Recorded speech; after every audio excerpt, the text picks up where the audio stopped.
wajib dimarifatkan bahwa Nabi mempunyai mukjizat sebagai karunia dari Allah.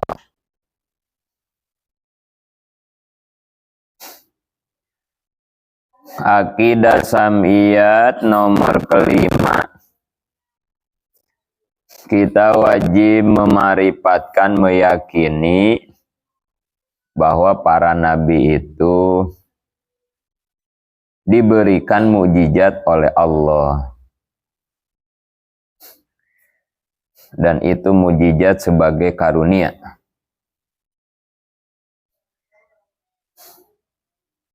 Untuk menjadi bukti tentang kenabian atau kerasulan.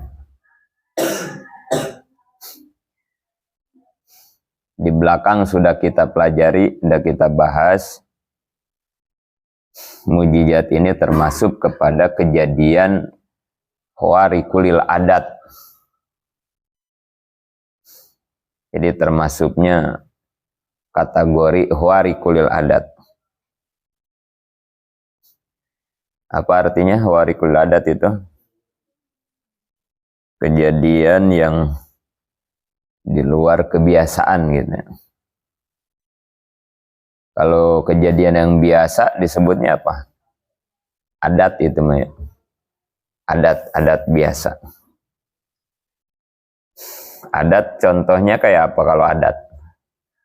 Kejadian yang biasa kayak apa contohnya? Orang dibakar angus. Nah itu adat itu biasa. Orang makan kenyang, itu kejadian adat kayak gitu ya. Kalau khawariqul adat kayak apa? Dibakar nggak angus, dibacok kebal misalnya. Makan nggak kenyang-kenyang misalnya. Khawariqul adat berarti.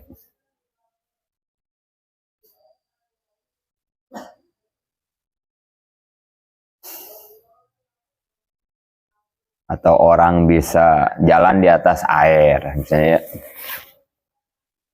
Khawariqul adat.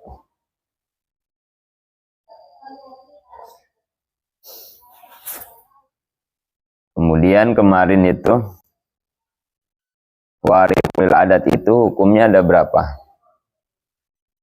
2. 1 yang halal, kedua haram. Awas ya.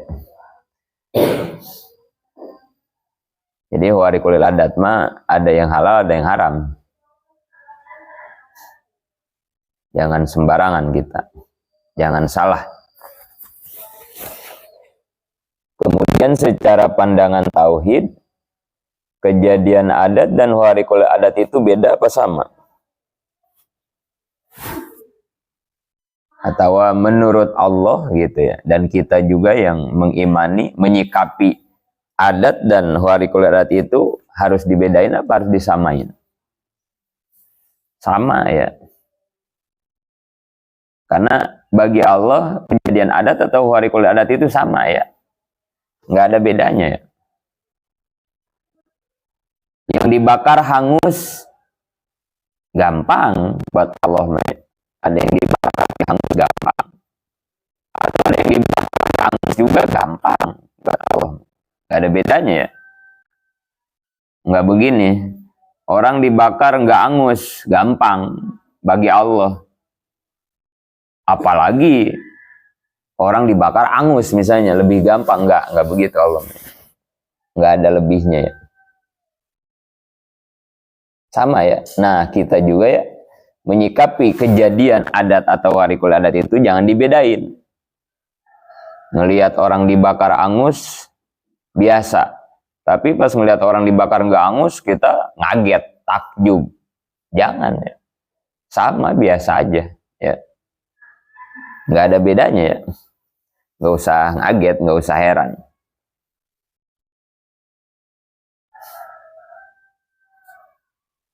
Orang dibacok luka biasa kita ya.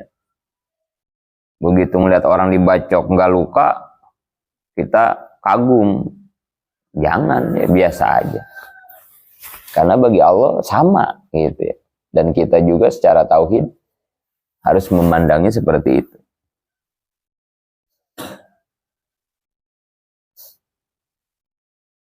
Karena bahaya ya kalau kita ngebedain ya. Biasanya yang huwarik biasanya ya.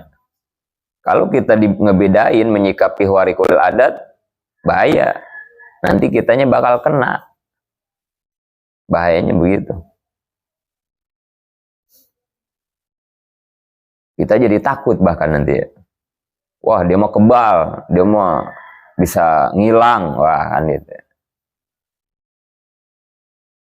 Kitanya jadi takut kalau begitu, kalau dibedain ya. Padahal sama saja ya. Mau bisa ngilang, mau kebal, mau nggak kebal, sama aja gitu. Jangan dibedain. Apalagi kalau kita menghadapi situasi begitu ya. Ada yang jahat sama kita, ada yang niat zolim sama kita. Katanya dia sakti. Nah, gitu. Kalau kita ngebedain kejadian huwarikul adat, kita ngedon bisa-bisa ya. Nah, inilah tauhid. Apalagi kalau dia niat jahat mah ya, jangan gentar sama sekali ya. Wa qul ja'al haqqo wa zahaqal batil innal batila kana zahuqo. Sehebat apapun kebatilan, kalau kita benar nggak bakalan kuat batil ngelawan hak mah ya. Jangan takut ya. Dan jangan tadi gitu ya. Jangan ikut-ikutan kayak orang yang nggak ngerti tauhid gitu. Wih, hebat ya, sakti ya, wih gitu. Jangan. Sama aja gitu, sama aja.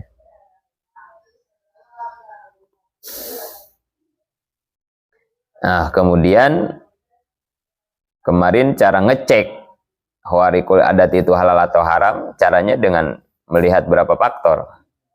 3 ya. 1, pelakunya, fa'il ya, pelaku, fa'il.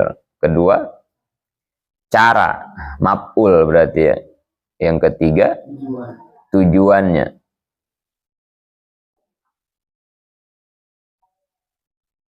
Pelaku, fa'il, cara, fi'il berarti cara ya. Cara, fi'il, tujuan, maf'ul. Caranya begitu ya. Ini dasar nih. Jadi kita kalau nggak punya tester ini bahaya. Tester disebutnya. Ini air bagus nggak nih, layak diminum nggak? Itu kan perlu dites. Alatnya disebut tester kan begitu ya. Cek dulu, tes dulu. Bisa diminum nggak nih air? Kita juga sama. Kalau ngelihat kejadian huwarikul adat, halal apa haram nih? Tes dulu. Testernya 3. Gitu ya. Caranya, alatnya 3. Fi'il, fa'il, maf'ul. Lihat pelakunya, lihat caranya, apa tujuannya, nah gitu. Kalau 3-tiganya aman, tidak ada yang berbenturan dengan syariat, halal. Tapi kalau 1 aja, jangan 3-tiganya, 1 aja bertentangan dengan syariat, haram udah ya. Jangan coba-coba ya. Ini kan tujuannya bagus, mau ngobatin yang sakit. Bener, bagus, tujuannya bagus, ngobatin yang sakit.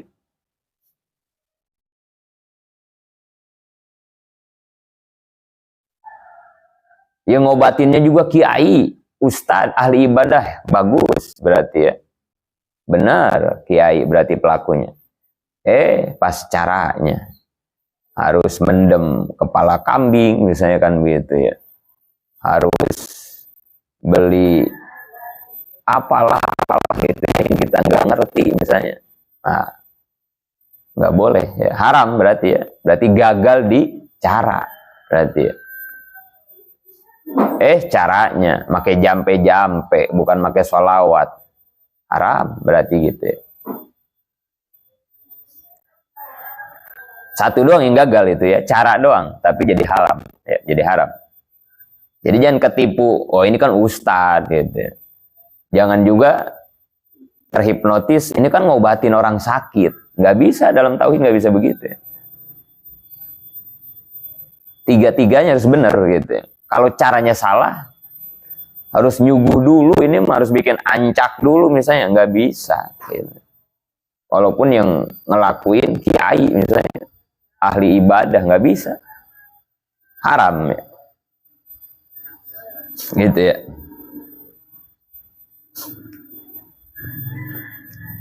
Nah, kemudian disimpulkanlah istilah-istilah warik itu ya.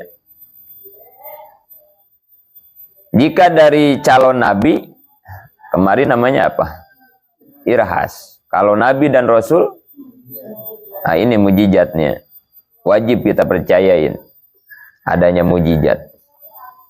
Kalau dari wali, karomah. Nah ini termasuk mujizat ini yang wajib kita percayai ya, sebagai akidah sam'iyat.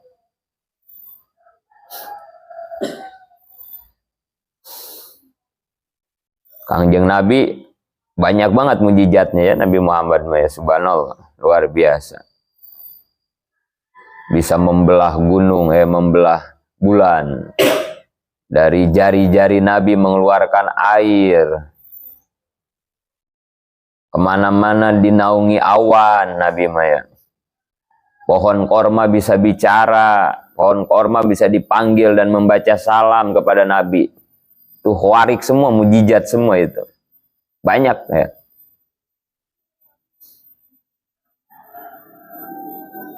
Abu Bakar ketika digigit ular ya, di Gua Hiro, diludahin, sembuh. Banyak dah Nabi Maya. Makanan yang sedikit tapi cukup untuk ratusan sahabat yang waktu di perang Khandaq. Wah, banyak mujizat Nabi. Tapi ingat, mujizat terbesar Kangjeng Nabi itu adalah apa? Al-Quran ya. Dari sekian banyak mujizat Nabi, yang paling agung, paling besar Al-Quran ya. Bahkan Al-Quran mah beda dengan mujizat nabi-nabi sebelumnya ya. Hebatnya Al-Quran ya. Kalau nabi-nabi dulu, nabinya nggak ada, mujizatnya ada apa enggak? Nabinya meninggal nih, mujizatnya ada apa enggak? Nggak ada ya. Nabi Musa, tongkatnya bisa membelah lautan. Nabi Musanya wafat, habis sudah, tongkatnya juga nggak ada. Ya kalaupun ada, mau dipakai ya nggak bisa. Gitu. Nabi-nabi dulu begitu ya. Nabinya wafat, mujizatnya juga nggak ada, hilang. Tapi Al-Quran ya, nabinya tiada juga, Al-Qurannya tetap masih bisa kita rasakan kebesaran Al-Quran, keagungan Al-Quran. Ini hebatnya mujizat Al-Qur'annya. Apa salah satu mujizat Al-Qur'an?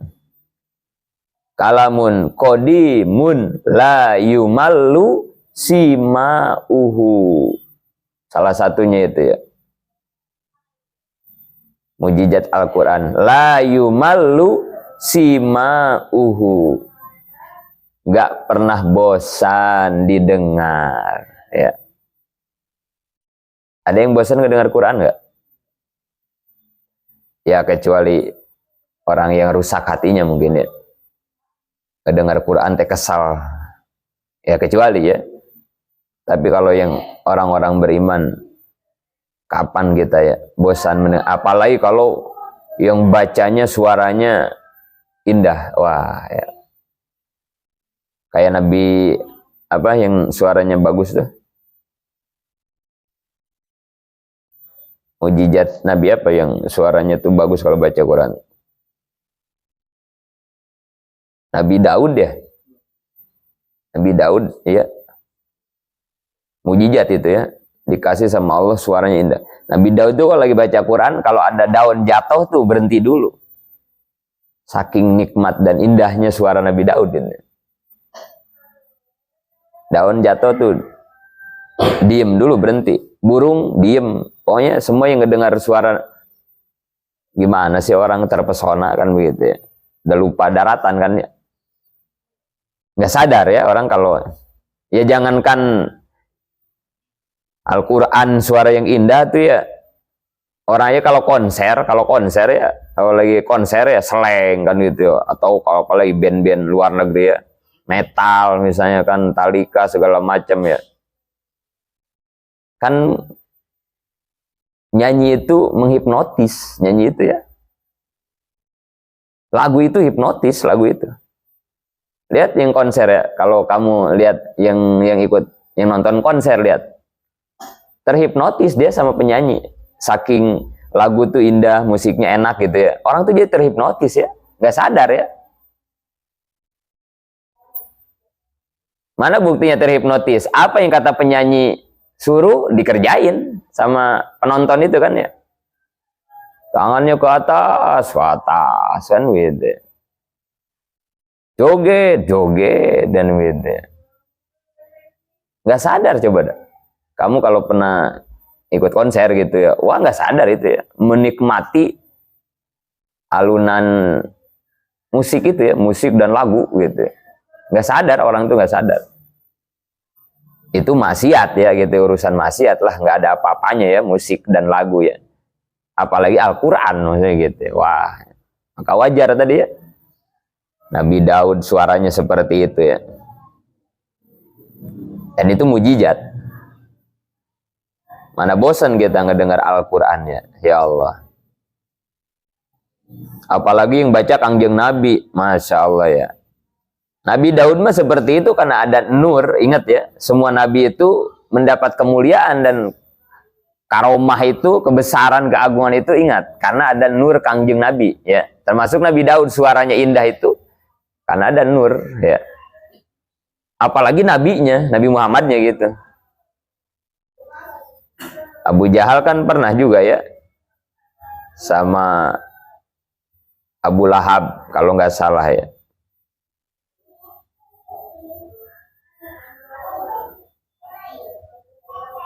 Jadi mereka sepakat gegedean ini. Kata mereka, hati-hati nih, jangan lagi mendengarkan bacaan Quran Muhammad. Itu. Mereka membuat ultimatum nih, gegedean. Larang nih semua nih, masyarakat, termasuk kita.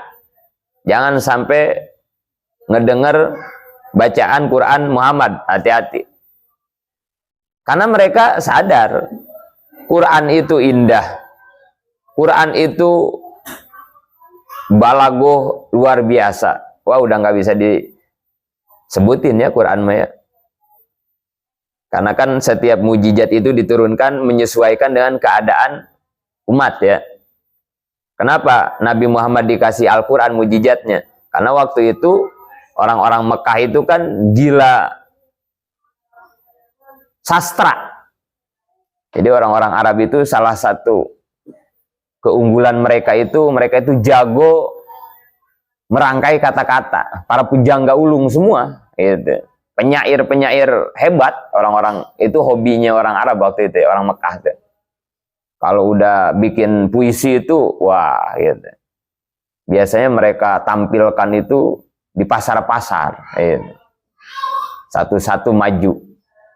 Membacakan puisi karangannya masing-masing. Nanti yang paling bagus dikasih hadiah sama para saudagar. Gitu. Itu kebiasaan orang Arab dulu begitu. Nah, maka untuk menandingi itu, Allah menurunkan Al-Quran. Gitu. Maka orang Mekah saat itu terheran-heran. Ini Muhammad nggak pernah baca, nggak pernah nulis, nggak bisa baca, bukan nggak bisa lah, nggak pernah baca, nggak pernah nulis, tapi kok punya sastra yang sangat luar biasa gitu. Dia nggak ngerti. Disangkanya Quran itu karangan Nabi gitu. Padahal kan Quran mah wahyu langsung dari Allah kan itu. Siapa yang bisa nandinginnya kan ya? Kebalagohannya, keindahannya, susunan bahasanya, wah ya. Ya mereka juga sebenarnya mah ngaget gitu ya. Dan mereka juga meyakini ini pasti bukan bikinan Muhammad. Orang Muhammad nggak pernah nulis, nggak pernah baca kok kan begitu. Umi kan disebutnya ya. Umi itu nggak nulis, nggak baca, Umi itu ya. Dan itu memang sengaja sama Allah didesain begitu. Nabi itu Umi. Karena kalau Nabi suka nulis, suka baca, bahaya. Pasti orang-orang Mekah menganggap Quran mah karangan Muhammad. Pasti begitu ya. Umi aja masih dianggap begitu kan ya. Nabi nggak nulis nggak baca aja mereka masih nganggap ini mah siiran Muhammad kan gitu ya. Padahal tetap di hati kecilnya mereka mengakui ini pasti bukan bikinan Muhammad ini. Dan mereka meyakini ini pasti kalam Tuhan gitu ya. Karena nggak bakal bisa seindah ini gitu ya. Dan orang kalau ngedengar Quran, aduh ya, apalagi yang bacanya Kangjeng Nabi, udah. Ya termasuk gegeden itu Abu Jahal, Abu Lahab, sampai begitu. Dia ngelihat riak-riak. Wah, ini umat udah mulai terpesona nih dengan bacaan Quran Muhammad nih. Langsung bikin ultimatum. Hati-hati. Semua dikasih peringatan mulai sekarang. Jangan lagi mendengarkan ucapan Muhammad gitu. Termasuk Abu Jahal semua gegeden. Cuma ditahan-tahan sehari dua hari kuat ya, lama-lama nggak kuat mereka. Ini la yumallu sima'u, bayangin orang yang di hatinya nggak ada iman aja, Abu Jahal penentang ya, Abu Lahab nggak kuat, nggak ngedengar Quran nggak kuat. Sehari dua hari masih kuat ya. Jadi kalau kamu nggak ada rindu terhadap Quran, kamu lebih gila dari Abu Jahal berarti kan gitu ya. Abu Jahal aja, Abu Lahab yang begitu garang ke Islam, ke Muhammad, ke Nabi, nggak kuat, nggak ngedengar Quran deh. Nah kalau kita nggak ada rindu-rindu nih ke Quran, tadarus misalnya gitu, waduh ya. Berarti kekerasan hati kita melebihi mereka berarti kan gitu. Sampai nggak kuat itu ya, lama-lama. Akhirnya saking nggak kuat, malam-malam mereka nyelinap. Dia juga takut ya, takut ada yang tahu kan, gengsi. Dia yang bikin aturan, dia yang langgar kan begitu ya. Malam-malam dia nyelinap, Abu Jahal nyelinap, Abu Jahal nyelinap. Kemana? Ke rumah Nabi. Ngapain? Pengen ngedenger Al-Quran. Cuman dasar apes ya. Di gang malah kepergok. Kemana lu Abu Jahal? Lalu mau kemana? Gitu. Kepergoknya di rumah Kangjeng Nabi, di pinggir rumah Kangjeng Nabi. Akhirnya dari situ mereka mengakui, iya ya, kita nggak bisa ya menahan rindu ngedengar Quran. Yakin ya Quran itu memang bukan buatan Muhammad. Ya tapi ya gengsi kan, ini yang bahaya ini. Orang kalau udah punya gengsi, punya takabur, nggak ada obatnya udah ya. Dosanya juga nggak bisa ditobatin kan, yang ngeri ya. Kalau orang yang kayak iblis ya, Adam punya dosa diusir, tapi Nabi Adam diterima tobatnya ya sama Allah ya. Tapi iblis punya dosa di surga diusir, tapi nggak diterima kan tobatnya ya, jadi ahli neraka selamanya. Ini kenapa kok bisa beda? Sama-sama bikin dosa, sama-sama diusir dari surga, tapi yang satu tobatnya diterima, yang satu mah nggak diterima. Ini sebabnya apa? Satu doang penyebabnya. Adam bikin dosa karena hawa nafsu, karena keinginan, nggak kuat, digoda hawa.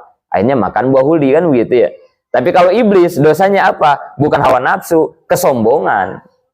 Disuruh sujud gak mau. Aba wastakbar, gak mau dan dia sombong. Karena dia menganggap khalaqtani min nar wa khalaqtahu min tin. Ya Allah, aku kan diciptakan dari api. Adam cuma dari tanah. Artinya si iblis menganggap dirinya lebih mulia, lebih keren, lebih hebat. Api itu daripada tanah. Disuruh sujud, malaikat sujud, dia mah kagak mau. Berarti maksiatnya karena sombong, bukan karena hawa nafsu ya. Nabi Adam mah bukan karena sombong, emang gak kuat aja kegoda. Akhirnya makan buah huldi kan gitu ya. Kalau iblis bukannya hawa nafsu, sombong dia, nganggap remeh kepada Nabi Adam. Padahal kalau kamu ngaji ilmunya ya, zat yang ada di api dengan zat yang ada di tanah, manfaatan mana? Unsur-unsur yang ada di api ya sama unsur-unsur yang ada di tanah lebih manfaat mana? Jauh tuh. Api mah cuma bisa ngebakar doang ya. Paling zatnya ada berapa lah gitu ya. Nanti pelajari sama yang sekolah lah itu mah. Nggak banyak api mah ya. Tapi kalau tanah, Masya Allah. Tapi iblis nggak ngerti. Ya orang sombong mah bodoh memang. Hati-hati ya. Kalau kamu ketemu orang sombong, udah biarin gitu. Karena sombong teh bodoh sebenarnya. Orang kalau bodoh sombong gitu ya. Ya habis mau ngapain lagi kan ya, ilmu kagak punya, ambil apa lagi kan gitu ya. Ada sombong aja dah kan gitu. Orang kan begitu ya. Tapi kalau orang berilmu, namanya juga ilmu padi. Orang semakin berilmu pasti semakin tawadu kan gitu. Tapi kalau dia sombong, keciri banget udah ya. Orang sombong udah nggak ada ilmunya aja. Emang yang suka petang-tang peteng-teng, yang suka belajar karate ya, belajar taekwondo, emang sabuk apa sih? Perhatian sama kamu yang suka petang-tang peteng-teng itu, yang jalannya juga rada-rada iyalah gitu ya. Perhatiin sama kamu yang lagi belajar taekwondo gitu, karate atau silat, lihat dah. Yang petang peteng sabuknya sabuk apa sih? Pasti sabuk-sabuk awal semua itu. Kemana-mana seragam dipakai kan itu. Waduh, naik angkot juga, wah kan begitu ya. Baru pada belajar, biasanya sombong kalau pada belajar. Tapi kalau udah masternya, kadang malu, pakai sabuknya juga malu, diumpetin sabuknya juga. Kalau udah master mah, malu dia. Begitu ya, orang kalau sombong teh tanda bodoh gitu ya, orang teh nggak ada ilmunya lah gitu. Iblis ya begitu ya, dia nyangka api itu lebih keren daripada tanah, padahal apa sih ininya api, unsur-unsur zat yang ada di api nggak banyak ya, tapi di tanah. Tapi kalau udah sombong ya susah ya. Begitu juga Abu Jahal, Abu Lahab ya. Yakin mah yakin Quran teh firman Allah, tapi kan egois, sombong. Masa gua harus percaya sama bocah kemarin, bocah ingusan Muhammad kan gitu ya. Gengsi dia beriman kepada Nabi. Akhirnya pas malam itu hati-hati nih. Ini kejadiannya sampai ketahuan sama masyarakat ini, kita malu ini ya. Aduh. Kita yang bikin aturan nggak boleh ngedengerin Quran, malah kita yang nyumpet-nyumpet kan begini. Hati-hati.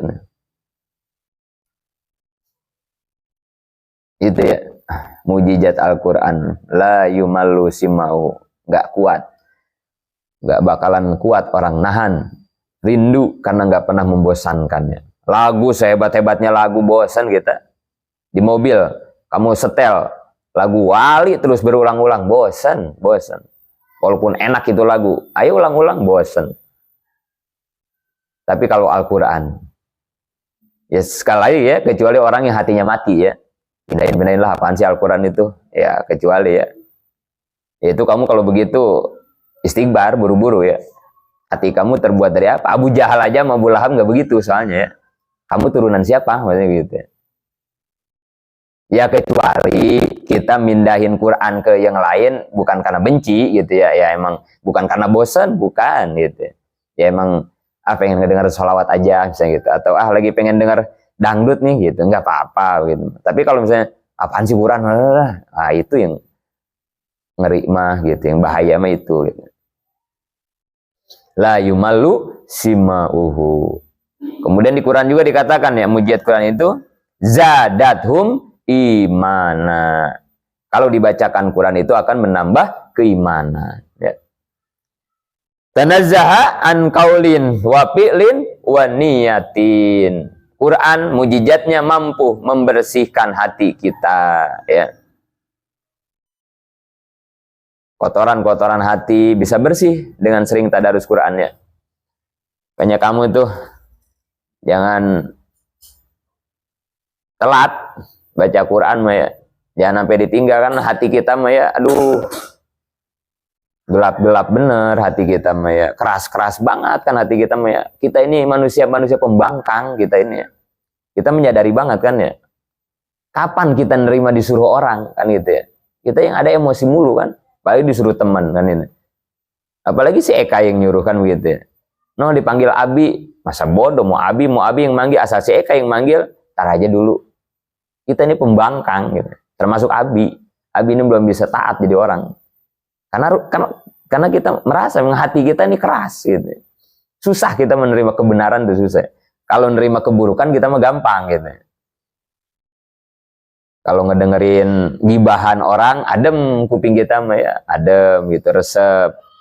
Merumpi, ayo kita mah ya. Tapi dibaca, dipakai wiridan, dipakai ngaji, kan kita mah masih susah, kita masih keras ya, masih berat kita mah ya.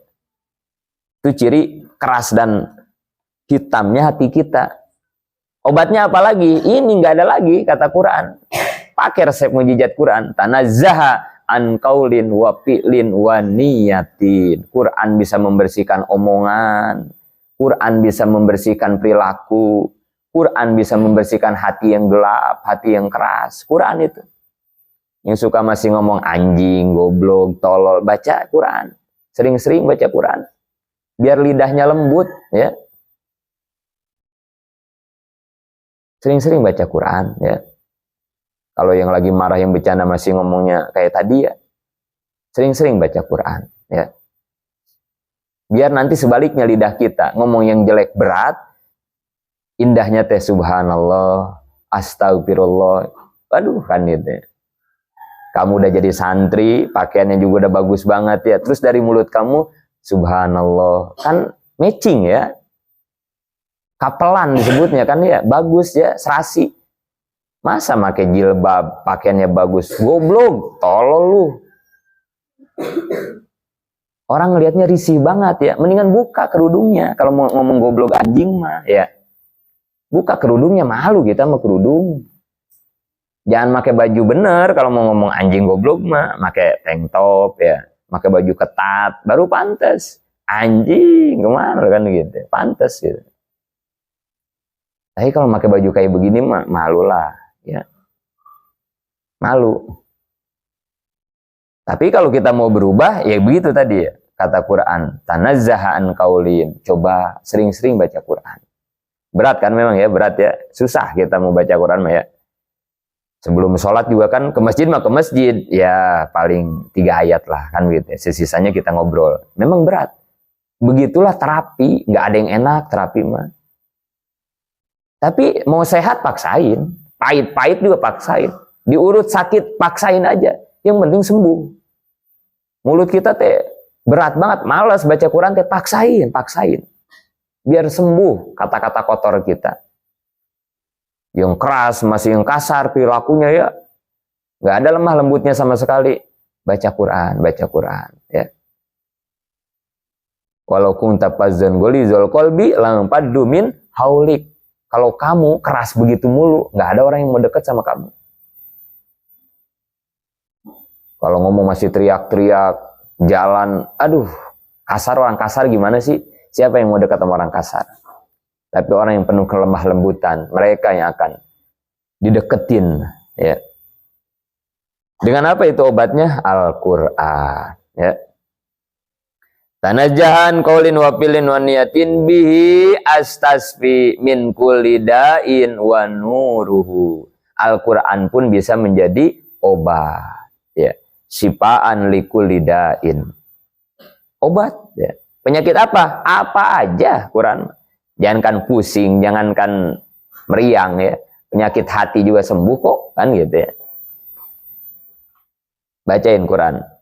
Makanya kita kalau ada yang sakit, baca Fatihah, baca Yasin, apa aja kan kita baca Quran, ya. Orang bisa sembuh, ya. Dengan ayat-ayat Quran, dengan surah-surah Quran. Orang yang suka tadarus Quran, sehat, ya. Habis sudah ngejelasin, ya. Di Quran itu ada makhraj, ada makhraj di Quran itu, ya. Gimana kita nyebut ain, kan gitu, ya. Ain. Gimana nyebut kha, kan gitu, ya. Ha gede di dada, ha. Tuh. Olahraga mana di dunia yang punya olahraga semacam membaca Al-Quran? Cari sama kamu. Cari, ya. Olahraga model apa gitu, ya. Yang bisa sedetail Al-Quran, bisa ngelatih tenggorokan kita Quran. Asal benar bacanya, ya. Kalau bacanya semaunya mah dilanat, kan, ya. Kamin qari'in wal Qur'anu yal'anu. Banyak orang yang baca Quran, Quran malah melaknat. Siapa mereka? Orang yang baca Quran tanpa tajwid, gitu, ya. Bahaya, ya, kalau nggak pakai tajwid, ya. Tapi kalau bacanya sesuai tajwid, sehat, ya. Kapan kita ngelatih tenggorokan, kan, ya? Kho, ain, kan gitu. Kapan? Kalau nggak baca Quran.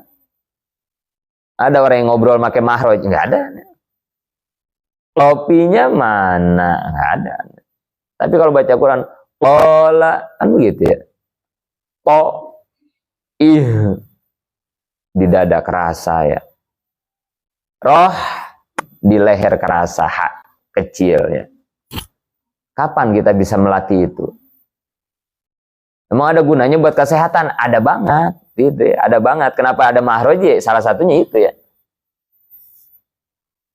Baik, kalau ada yang bisa neliti, silakan teliti. Kenapa kho harus dibunyikan kho gitu ya?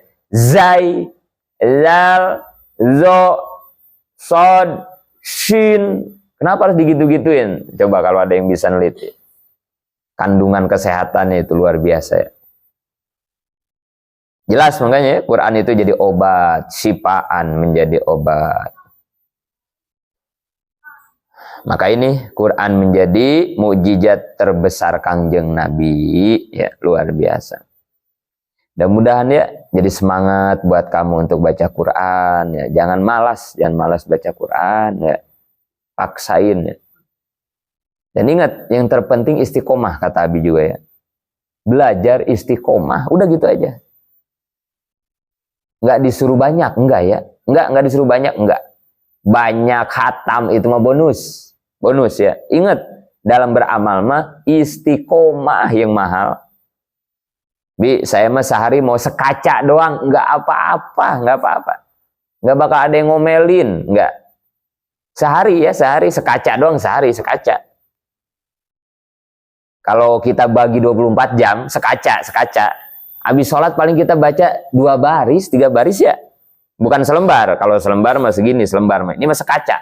Nah, segitu doang sekacam. Sehari bisa mau sekaca. Oke, bagus banget. Nggak ada yang ngelarang. Enggak, silakan 1 kaca sehari ya.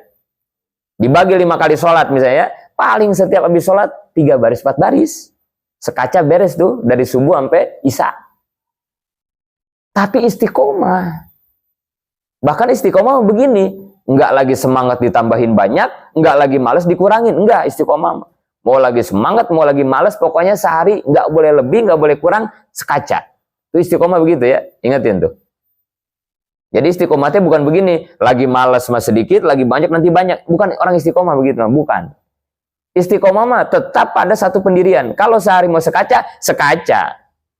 Mau lagi semangat ke, mau lagi males, sekaca. Itu istiqomah. Ya, perhatikan. Jadi enggak nyuruh banyak, enggak nyuruh dikit, enggak. Yang disuruh dalam amal mah istiqomah. Khairul amal adwa muha wa in qalla. Sebaik-baik amal yang dawam walaupun sedikit. Kalau kamu bisa istiqomah, itu baru amal kamu terhebat baru ya. Sekaca doang sehari, sekaca. Tapi kalau kamu istiqomah tiap hari enggak pernah lewat sekaca, nanti apa? Kun tolibal istiqomah wala takun tolibal karomah. Kalau kamu sudah bisa istiqomah, karomah akan datang bagi kalian. Matih kumatuh. Kan begitu ya. Jangan dilihat sekacanya. Tapi kalau kamu bisa istiqomahnya walaupun sehari sekaca, karomahnya bakal kerasa sama kamu. Karomah apa? Tadilah yang paling pertamanya. Quran menjadi obat. Gitu doang udah ya. Cuman kan istiqomah beratnya juga 17 setan kan gitu ya. Aduh. Siapa yang bisa diantara? Ya Abi juga yang ngomong belum bisa ya. Ini kan nasihat buat dari Abi khususnya makan. Abi juga belum bisa istiqomah gitu. Tapi kalau kita bisa melakukan ini, Masya Allah. Karomah itu udah nggak usah dipinta. Datang ke kita ya. Istiqomah ya, istiqomah. Konsisten istiqomah deh ya, stabil gitu ya. Nggak robah istiqomah deh.